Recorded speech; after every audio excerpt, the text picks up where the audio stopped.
እግዚአብሔር ዓለምን ለድንግል ማርያም ኪዳን አድርጎ የሰጣት ዓርብ ነው። ኢትዮጵያን የሰጣት ግን ገና በ2 ዓመቱ ነው። ስለዚህ እመቤታችን ርስቷ ትባላለች። በስደት ያረፈችባት ስለሆነች ገና በ2 ዓመቱ የተቀበለችው ከልጇ እጅ የተቀበለቻት ርስቷ ስለሆነች ሐዘኗን ትሽርልናለች። እመቤታችን እንዲሁ ይገርመኛል። የመጸወተ የዘከረ የተራቆተውን ያለበሰ የተራበውን ያበላ እንዲህ ያላለችና በስም ያዘነውን ያረጋጋውን ማርልኝ አለችው። በስም ያዘነውን ያረጋጋ ማለት አይዞ ማርያምን ያህል እናት እያለችህ ብሎ ያጽናናውን ማለት ነው። ድንግል ማርያም አለችልህ ያለውንም ቢሆን እባክህ አጽናናልኝ። እውነት ነው። እሷ አለችላችሁ ከማለት በላይ ምን ማጽናናት አለ? ምን ገንዘብ አለ? ምን ትርፍ አለ? ጸጋን የተመላችሁን ከመስጠት በላይ ምን ጸጋ ይኖራል ብላችሁ ነው? የጸጋ ግምጃ ቤት እሷ አይደለች?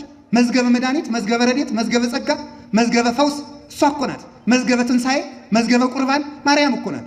እሷ አለችልህ፣ እሷ አለችልሽ፣ እሷ አለችላችሁ ከማለት በላይ ምን ማጽናናት ይኖራል?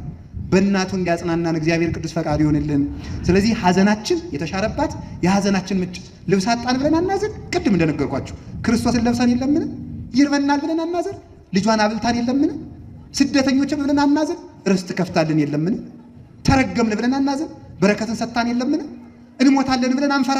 ትንሣኤን ወልዳልን የለምን? ግድያን አንፈራ። ሕይወትን ወልዳልን የለምን? ህመምን አንፈራው። ፈውስን ወልዳልን የለምን? ምን እንሆናለን እሷ እያለችልን? ስለዚህ አለ ወይን ተዘ እይፈር እንዘ ታመን በወልድኪ ተመልከቱ ከመብሲ ዘሐሎ ተመልከቱ ማይከለ ጥቅም አድማስ ዘይነህል እኔ ድንግል ማርያም አላት።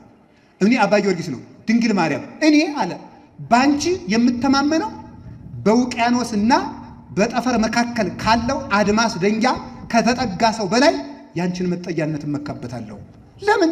ካንቺ የተወለደው ለዳንኤል አናብስት ያሰገደ፣ ለሰለስቱ ደቂቅ እሳት ያጠፋ፣ ለዳዊት ጠላት ያጠፋ፣ ለእስራኤል ባህር የከፈለ ነውና ምኑን እፈራዋለሁ?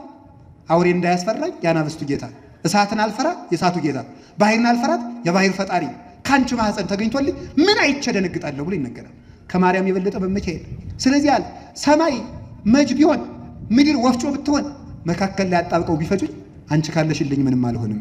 እንደ ኖህ ዘመን የሰማይ መስኮት ተከፍቶ የንፍር ውሃ ቢብዘን መሬትም የፈላ ውሃ ብታወጣ አንቺ መርከብ ከሆንሽኝ ይሻገረዋለሁ ብሎ ይነገራል። ስለዚህ እመቤታችን የሐዘናችን ሰዓሪት ናትና የሁላችሁንም ሐዘን ቆርጣ ትጣልላችሁ፣ በእውነትም ትጥልልናለች። አይዟችሁ እንኳን የ20 ዓመት የ30 ዓመት የ40 ዓመት የ50 ዓመት የ70 ዓመት የዘላለም ሐዘን ሽራልናለች። ደስታን ስለወለደችልን እኮ ነው፣ ሌላ ምንም አይደለም። ቅዱስ ጳውሎስ ምን አለ? ደግሜ እላችኋለሁ በክርስቶስ ደስ ይበላችሁ። አሁንም ደግሜ እላችኋለሁ በክርስቶስ ደስ ይበላችኋል። ሁሉ ያልቃል፣ የማያልቅ አምላክ ክርስቶስን ሰጥታልናል።